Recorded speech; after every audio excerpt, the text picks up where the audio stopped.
saat ini akan kita sama-sama atau kami melaksanakan konferensi pers, penjelasan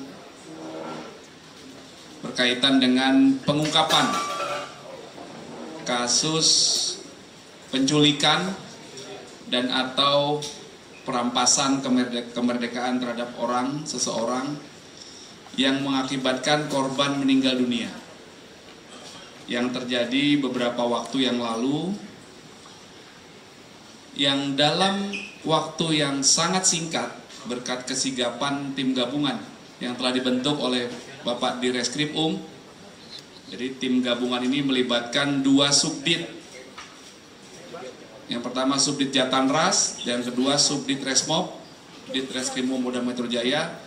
Dalam waktu 1 kali 24 jam berhasil awalnya mengungkap klaster penculikan. Nanti akan dijelaskan oleh Pak Dir. Ada beberapa peran.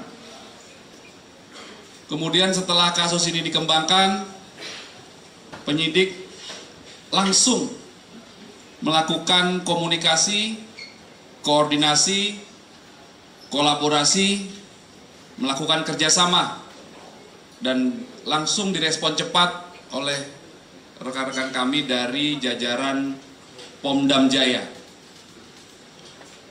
Ini merupakan wujud komitmen Polda Metro Jaya dan Kodam Jaya senantiasa bekerja sama dalam berbagai aspek dalam menjaga Jakarta. Ya, kolaborasi dan kerjasama ini terjalin sangat baik sehingga akhirnya peristiwa penculikan, peristiwa perampasan kemerdekaan terhadap seseorang ini dapat terungkap dengan baik. Yang pertama tentunya kami persilakan kepada Bapak Direskrim untuk menyampaikan kronologis dan proses pengungkapannya.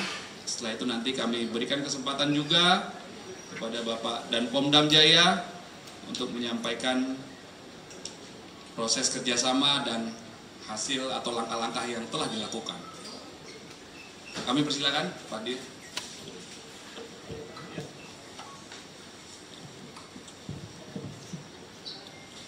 Bismillahirrahmanirrahim. Assalamualaikum warahmatullahi wabarakatuh. Selamat siang dan salam sejahtera bagi kita semua. Om Swastiastu, Namo Buddhaya, salam kebajikan. Yang kami hormati Pak Kabid Humas Polda Metro Jaya,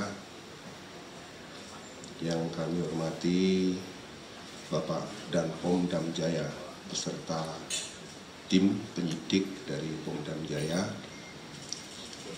yang saya hormati Kasubdit Penmas, Kasubdit Jatanras, Kasubdit Resmob beserta tim penyidik Ditreskrim Polda Metro Jaya, serta rekan-rekan media yang saya banggakan.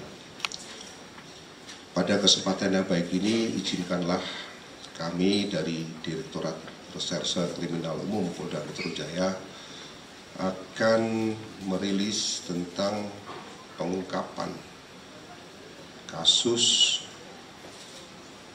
penculikan dan atau perampasan kemerdekaan seseorang yang mengakibatkan korban meninggal dunia sebagaimana dimaksud dalam pasal 328 dan atau 333 KUHP.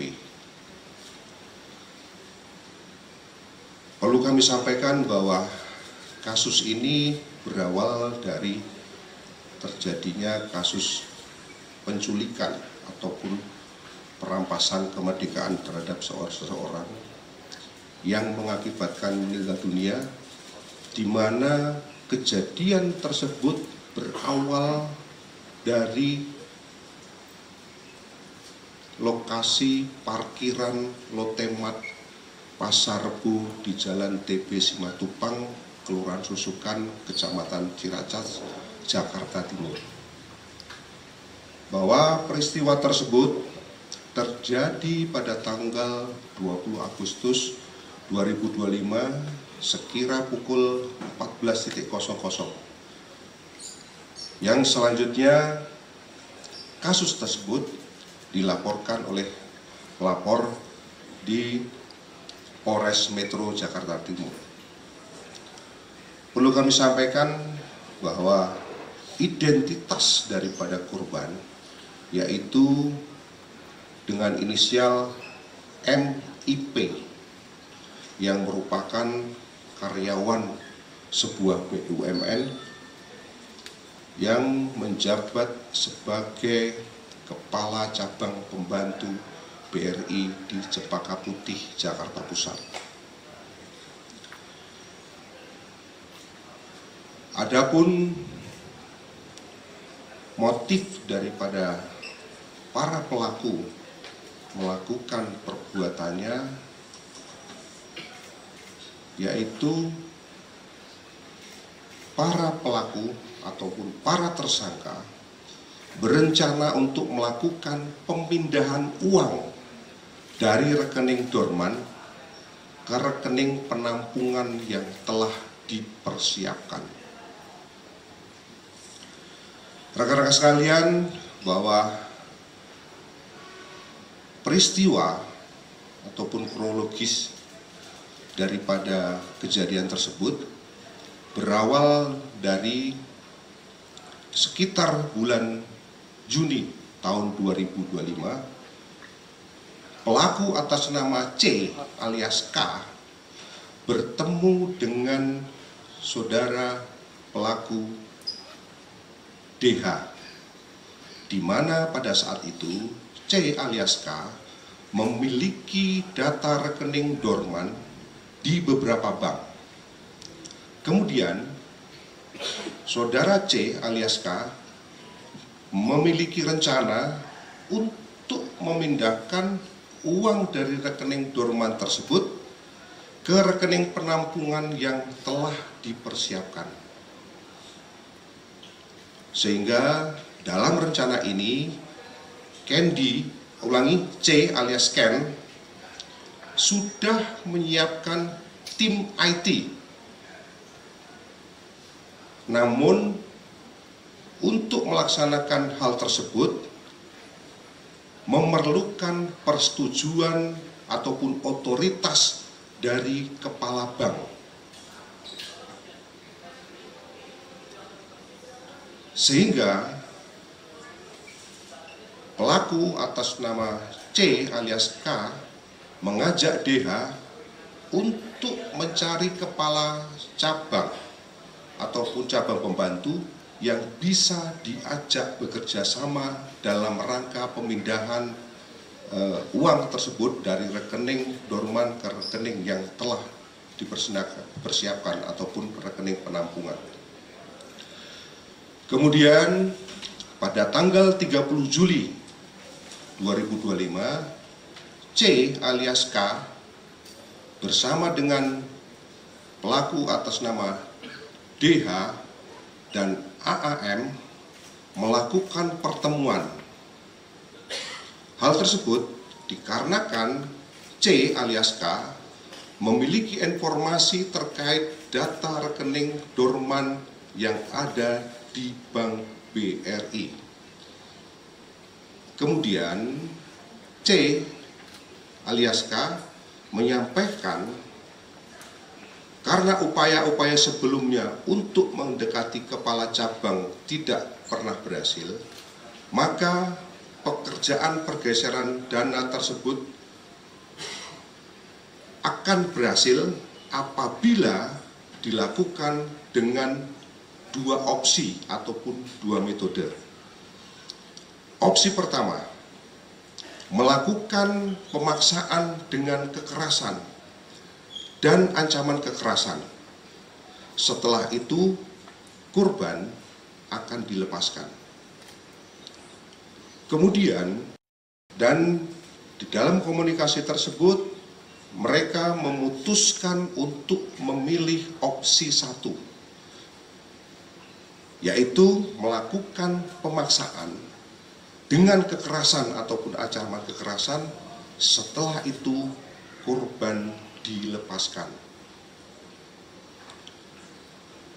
Pada tanggal 16 Agustus 2025,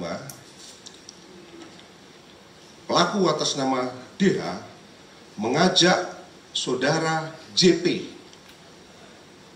di mana pertemuannya dilaksanakan di salah satu tempat di sekitar kota wisata Cibubur, dan menanyakan apakah memiliki kenalan dari kelompok preman atau orang yang bisa membantu mereka dalam melaksanakan pekerjaan ini, boleh dari sipil ataupun boleh dari aparat.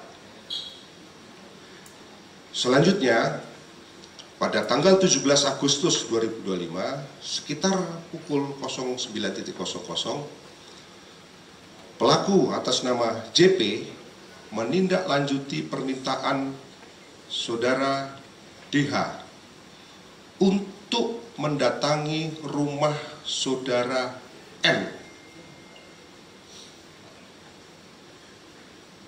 Setelah itu, sekitar pukul 20.00 di salah satu kafe di daerah kota wisata Cibubur dilakukan pertemuan kembali yang dihadiri oleh saudara DH, saudara JP, saudara AAM, dan saudara N.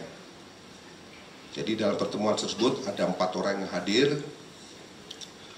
dengan tujuan untuk membahas terkait persiapan untuk dilakukan penculikan terhadap korban. Pada tanggal 18 Agustus 2025 dilaksanakan pertemuan kembali yang dihadiri oleh saudara DH, saudara AAM, saudara JP, dan saudara N di salah satu kafe di kota wisata di daerah Cibubur untuk membahas persiapan penculikan. Di dalam pertemuan tersebut, DH dan AAM bertugas untuk menyiapkan tim yang akan mencari alamat korban serta mengikuti korban, di mana dalam tim tersebut terdiri dari 5 orang. Ulangi, terdiri dari 3 orang. Yang pertama adalah saudara R, saudara E, dan saudara B. Kemudian JP, saudara JP, menyiapkan tim untuk membantu membuntuti korban, yaitu dengan inisial saudara AW, serta menyiapkan tim yang akan melakukan penculikan terhadap korban. Setelah itu, saudara N menghubungi saudara FH yang bertugas ataupun yang disiapkan untuk tim yang akan melakukan penculikan terhadap korban. Kemudian pada tanggal 19 Agustus 2025 sekitar pukul 10.00, saudara F menghubungi saudara E dan mereka sepakat bertemu di seputar daerah di Cijantung. Tidak lama setelah itu, saudara E datang bersama saudara B, saudara R, dan saudara A. Kemudian, saudara F menunjukkan foto kepada tim saudara E, lalu memberitahukan untuk menjemput paksa orang tersebut dan mengantarkannya kepada tim yang dipersiapkan oleh saudara JP. Selain itu, tim yang memiliki tugas untuk membuntuti dan tim yang bertugas untuk melakukan penculikan terhadap korban, saudara D dan saudara AEM dan saudara JP memiliki safe house yang mana lokasi safe house tersebut diharapkan untuk bisa memaksa korban untuk melakukan kegiatan pemindahan dana.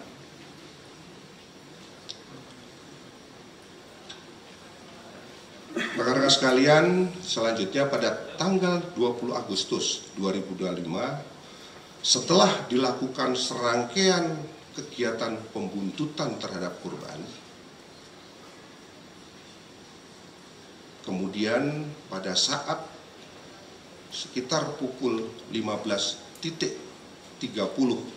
waktu Indonesia bagian Barat, di parkiran Lotemat Pasar Rebo, Jakarta Timur, korban berhasil diculik oleh tim yang berisi pelaku saudara E, saudara R, saudara B, saudara R, dan saudara A. Di mana di dalam penculikan tersebut, kelima orang pelaku menggunakan kendaraan Avanza warna putih. Ini yang terekam di CCTV, rekan-rekan sekalian. Dan selanjutnya, setelah berhasil melakukan penculikan, dibawa pergi untuk diserah terimakan kepada tim lain, yaitu tim yang berisi pelaku JP, pelaku N, pelaku atas nama U, dan pelaku D. Di mana di dalam serah terima tersebut, korban yang tadinya di Avanza warna putih digeser ke mobil Fortuner warna hitam, tepatnya di wilayah Kemayoran, Jakarta Pusat, sekitar pukul 21.00. Selanjutnya, dari pukul 21.00, setelah korban berada di penguasaan tim saudara JP, N, U, dan D, untuk menunggu tim penjemput yang dipersiapkan oleh saudara C alias K, yang rencananya akan dibawa ke safe house yang telah disiapkan. Karena tim penjemput tidak kunjung datang, sedangkan pada saat itu korban kondisi sudah dalam keadaan lemas.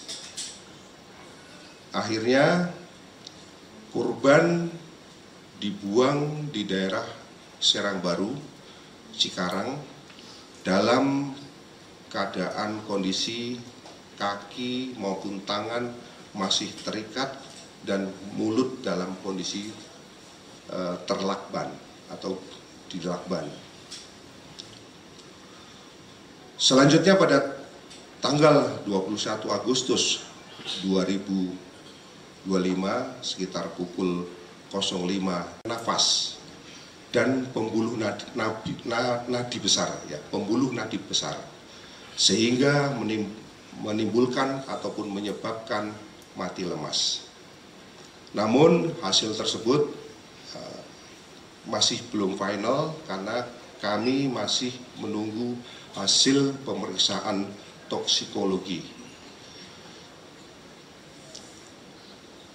Rekan-rekan sekalian, selanjutnya tim gabungan dari Subdit Resmob dan Jatanras setelah melakukan serangkaian penyelidikan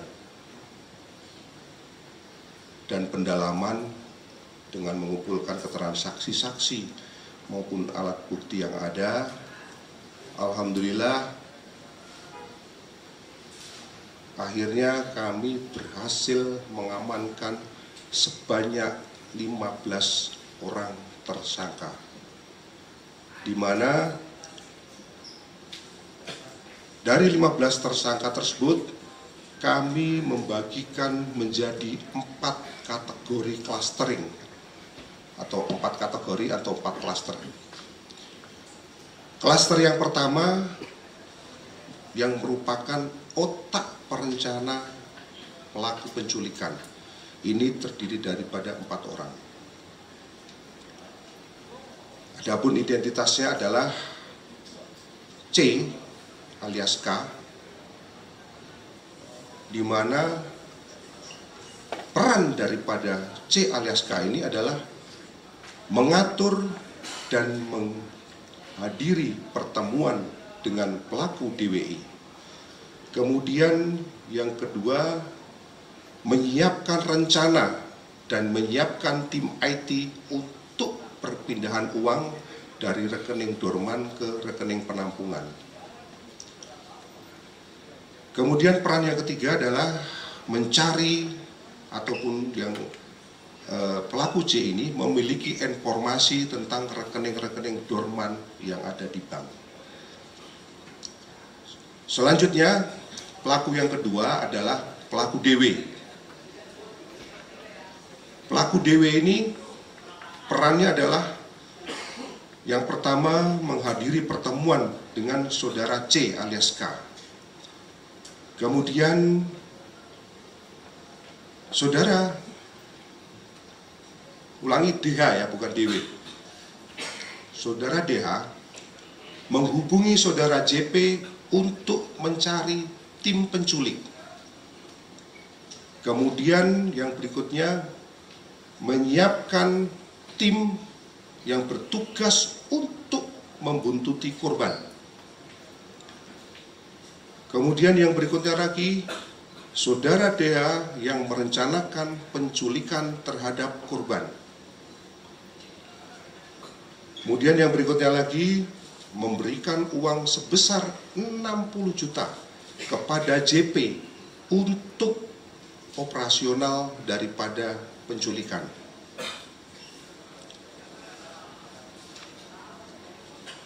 Selanjutnya, pelaku yang ketiga adalah pelaku atas nama AAM.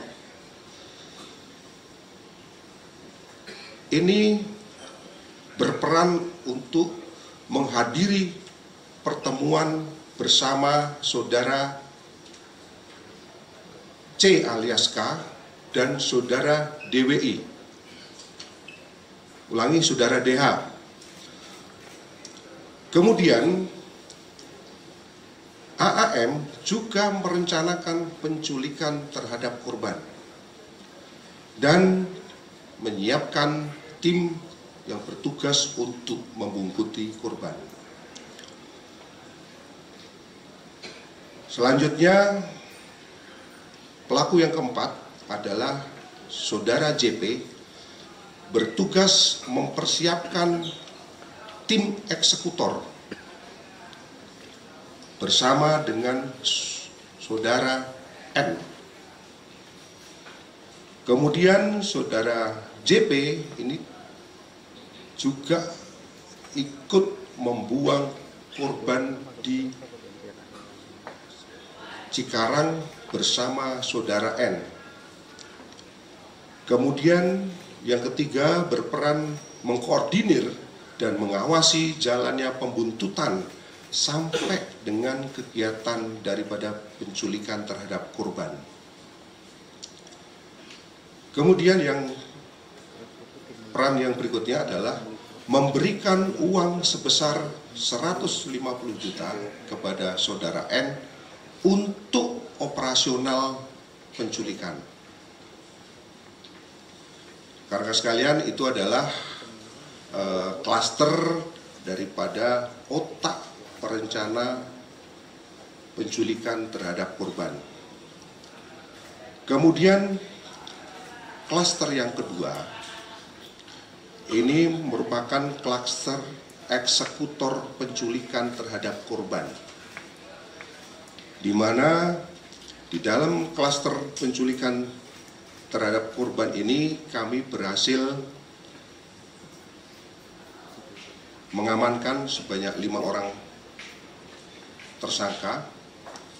Yang pertama dengan inisial E, ini berperan memasukkan secara paksa korban ke dalam mobil Avanza putih, kemudian melakukan penganiayaan kepada korban.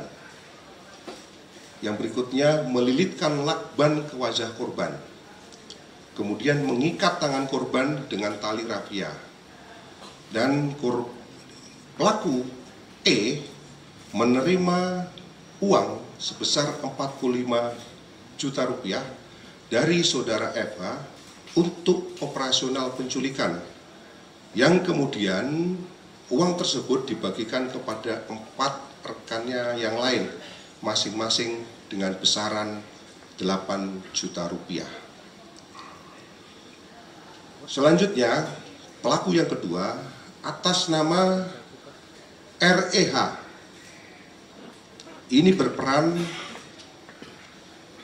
membantu saudara E, pelaku yang pertama, untuk memegangi korban dari belakang dalam proses melilitkan lakban dan mengikat tangan korban.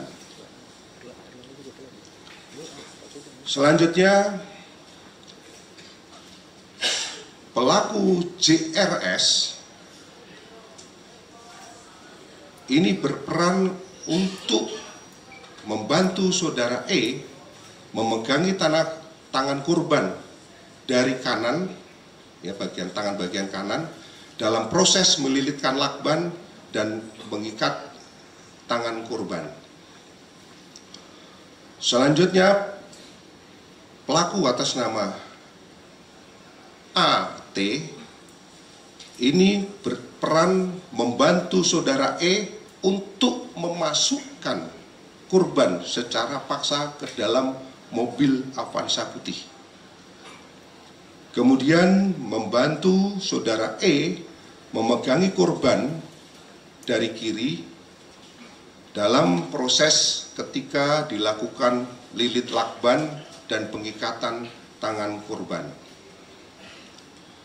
Sedangkan pelaku yang kelima adalah pelaku EWB. Ini merupakan driver daripada mobil Avanza pada saat terjadi penculikan. Kemudian di klaster ini ada terlibatan oknum TNI. Nanti untuk lebih jelas akan disampaikan oleh Danpom Jaya, baik identitas maupun peran daripada tersangka tersebut. Adapun klaster yang ketiga adalah klaster penganiayaan yang mengakibatkan korban meninggal dunia. Ini sebanyak 3 orang. Yang pertama adalah saudara JP, yang mana JP ini juga merupakan sopir ataupun driver yang mengendarai mobil Fortuner yang digunakan untuk membawa korban dari Kemayoran sampai dengan lokasi pembuangan di daerah Bekasi. Kemudian yang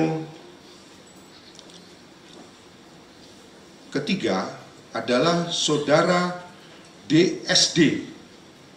Ini merupakan driver juga yang tadi bergantian dengan saudara MU. Jadi ini driver Fortuner karena bergantian. Jadi pada saat di dalam mobil tersebut, karena terjadi penganiayaan, si MU ini nggak kuat pada saat nyopir karena sedikit oleng, sehingga digantikan oleh saudara DS.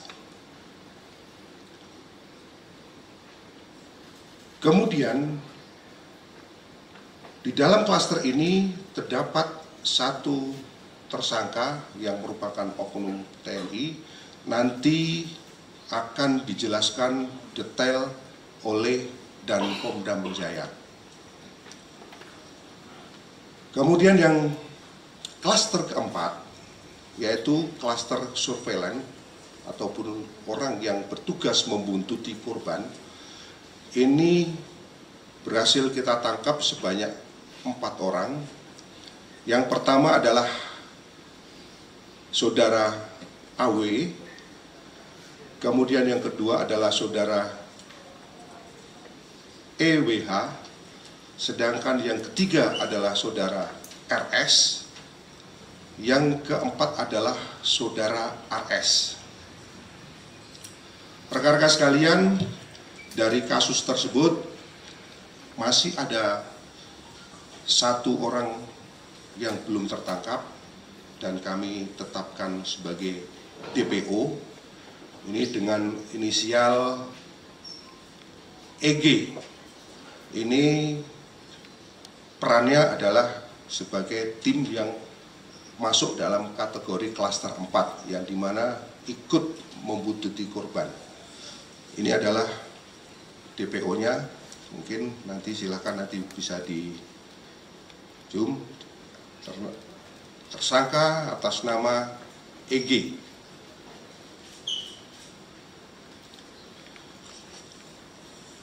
Rekan-rekan sekalian, dari hasil penyelidikan dan penyidikan serta pendalaman yang telah dilakukan oleh tim penyidik terhadap para tersangka dipersangkakan dengan pasal tindak pidana penculikan dan atau merampas kemerdekaan orang sebagaimana dimaksud dalam pasal 328 dan atau 33 ayat 3 yang mana ancaman hukumannya adalah selama-lamanya 12 tahun. Mungkin ini yang perlu kami sampaikan dari kami, Direktorat Reserse Kriminal Umum Polda Metro Jaya. Selanjutnya kami kembalikan kepada Bapak Kabid Humas. Terima kasih. Terima kasih, Pak Direskrim Um. Selanjutnya kami persilakan kepada Bapak Danpom Jaya untuk memberikan penjelasan. Silakan, Pak. Assalamualaikum warahmatullahi wabarakatuh. Yang terhormat Kabid Humas, Direskrim serta rekan-rekan media sekalian. Pertama, kami sampaikan bahwa pimpinan TNI Angkatan Darat memberikan atensi terhadap terjadinya perkara ini dan berkomitmen untuk menyelesaikan perkara ini dengan tegas dan sesuai dengan aturan hukum yang berlaku.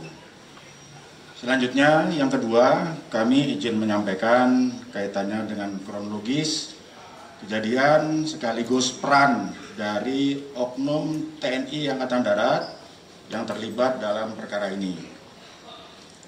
Kami mulai pada hari Minggu pada tanggal 17 Agustus 2025, Saudara JP mendatangi rumah Saudara N yang tadi sudah dijelaskan oleh Bapak Direskrim dan Saudara N ini merupakan oknum TNI Angkatan Darat dengan pangkat sersan kepala. Selanjutnya pada pertemuan tersebut Saudara JP menawarkan pekerjaan kepada Serka N untuk menjemput seseorang untuk dihadapkan kepada bosnya, yang diketahui bahwa bosnya tersebut atas nama Saudara DH. Selanjutnya pada tanggal 18 Agustus 2025, Serka N menelpon kepada Kopda F, ini juga merupakan oknum Angkatan Darat, untuk meminta Kopda F membantu melaksanakan kegiatan penjemputan terhadap seseorang yang diminta oleh saudara DH tadi. Pada saat itu, Serka-N meminta Kopda F untuk datang dan bertemu di sebuah kafe di wilayah Jakarta Timur. Dan pada saat itu, saudara JP sudah berada di kafe. Jadi mereka sudah ada bertiga berdasarkan hasil pemeriksaan saksi. Kemudian pada saat mereka sudah berkumpul, kemudian saudara JP menjelaskan kepada Kopda F tentang pekerjaan yang akan dilakukan dan pekerjaan tersebut ada imbalannya. Selanjutnya, pada tanggal 19 Agustus, sekira pukul 9.30 WIB, Serka-N kembali menghubungi Kopda F dan menanyakan kembali apakah Kopda F bersedia atau tidak menerima tawaran yang sudah ditawarkan kemarin.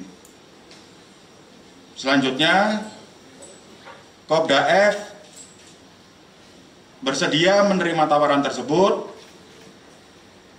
dan bertugas untuk mengumpulkan tim yang akan digunakan untuk menjemput korban.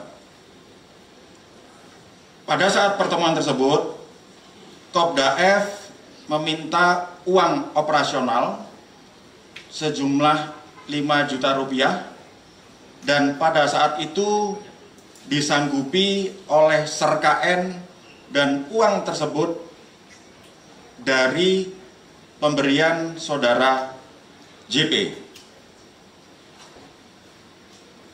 Selanjutnya pada hari Rabu tanggal 20 Agustus, Serka-N bertemu dengan saudara JP di salah satu bank swasta di wilayah Jakarta Timur.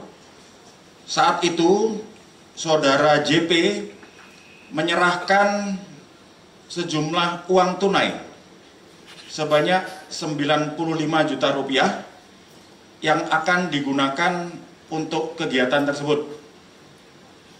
Selanjutnya, setelah diterima oleh Serka-N, uang tersebut dibawa dan diberikan kepada Kopda F di sebuah kafe di wilayah Rawamangun.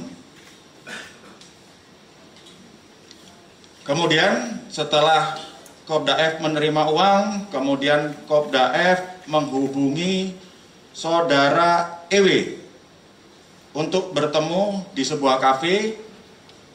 Kemudian setelah dihubungi, saudara EW datang bersama dengan 4 orang lainnya dengan inisial saudara AT, saudara JR, saudara RA, dan saudara EW dengan menggunakan mobil Avanza warna putih.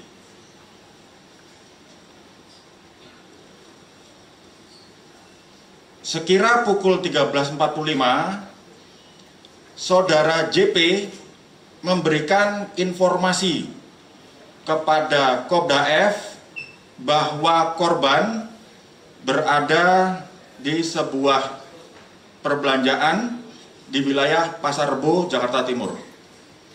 Selanjutnya, Kopda F dengan menggunakan mobil yang lain bersama saudara EW dan kawan-kawan lainnya 4 orang yang menggunakan mobil Avanza warna putih bergerak menuju ke pusat perbelanjaan yang berada di wilayah Jakarta Timur. Selanjutnya, saudara EW memarkirkan kendaraannya di samping kendaraan korban.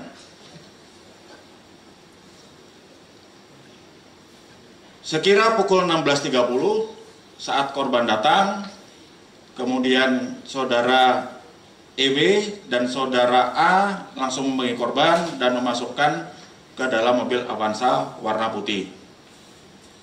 Pada saat kejadian tersebut, Kopda F berada di lokasi parkir, namun tidak dalam satu kendaraan yang sama.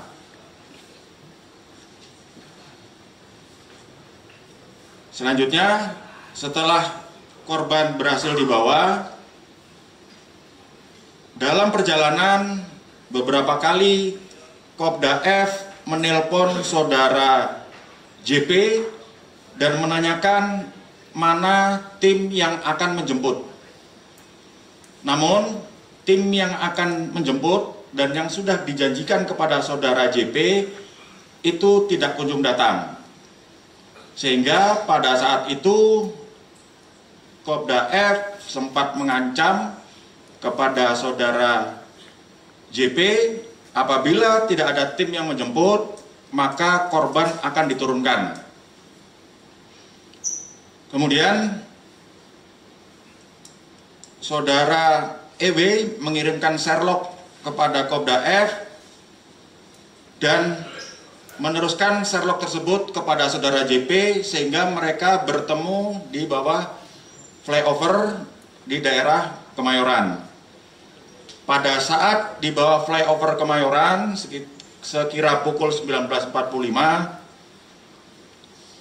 saudara EW dan kawan-kawan 4 orang bertemu dengan Kopda F dan saudara JP, serka N, dan saudara U yang mengendarai mobil Fortuner warna hitam. Selanjutnya korban dipindahkan dari mobil Avanza warna putih ke dalam mobil Fortuner warna hitam.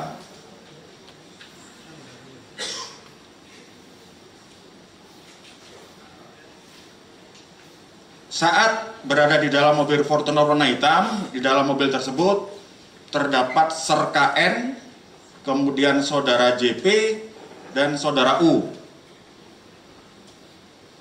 Pada saat di perjalanan, korban yang sudah dalam kondisi terlakban melakukan pemberontakan dan berupaya untuk melakukan perlawanan. Dan pada saat itu serka N ikut memegangi korban, menahan dada korban agar korban tidak berontak. Selanjutnya, saudara JP dan serka N menunggu informasi dari saudara DH terkait tim yang akan menjemput korban. Namun karena tim tidak datang dan korban melakukan terus perlawanan dan diduga korban juga sudah dalam kondisi yang lemas, selanjutnya serka N dengan mengendarai mobil Fortuner warna hitam berhenti di sebuah areal persawahan dan menurunkan korban dengan cara memegang bagian kepala, sementara saudara JP itu mengangkat di bagian kaki dan korban dibuang sekitar 2 meter dari mobil yang mereka kendarai.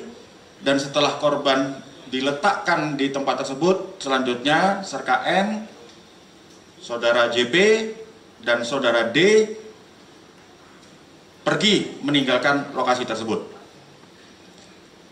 Rekan-rekan media sekalian, sampai dengan saat ini kami dari penyidik Pomdam Jaya telah memeriksa saksi sebanyak 17 orang dan sudah menetapkan 2 orang tersangka dan melakukan penahanan terhadap 2 orang tersangka tersebut atas nama Sersan Kepala N dan Kopral 2F. Selain hal tersebut, kami juga sudah melakukan penyitaan uang sejumlah 40 juta rupiah dari Kopda F, dan uang tersebut diduga dari hasil tindak pidana yang dilakukan. Demikian rekan-rekan media sekalian hal yang dapat kami sampaikan.